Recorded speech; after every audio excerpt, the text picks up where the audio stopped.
Everyone wants to make buying a new car more complicated than it needs to be. So this is everything you need to know in under 3 minutes. If you don't know, my name's Tommy. I negotiate car deals for a living. We do over 150 car deals on a monthly basis. So I'd like to say that I'm an expert because I buy more cars than almost anybody else. First, you have to understand that 80% of people do not like car buying. They say it sucks. And you have to understand the reason why it sucks to understand how to get a good deal. I promise you this is important. And the reason why dealerships want to make your life more difficult when buying a car, not all, but most, is because they're commissioned salespeople. They make more money the more amount of money you spend. The sales manager, the salesperson, the finance guy, all of those people make more money if you spend more money. So their entire process is dedicated for you to spend the most amount of money, not making it as easy as possible. So if their process is entirely dedicated on them making the most amount of money and that's how they sell a car, wouldn't it make sense the best way to get a good deal on a car to disrupt that process? Let me teach you how. The first step to disrupting this process is understanding that your presence is not power. If you've bought in a car, you've probably heard somebody say, your presence is power, come on in, that's where you'll get the best deal. I'm sorry, this isn't true.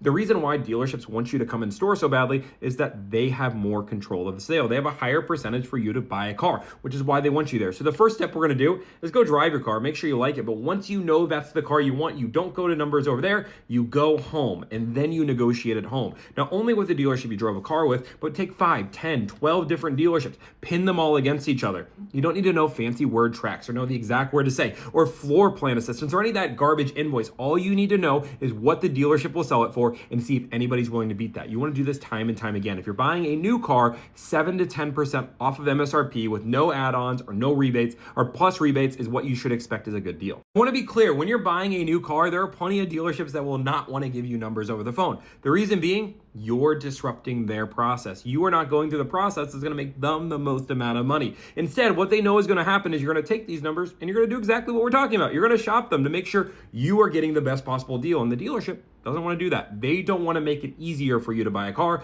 They're hoping that you fold over and you buy a car from them. We're not doing that. We're going to keep going because eventually somebody will give you numbers.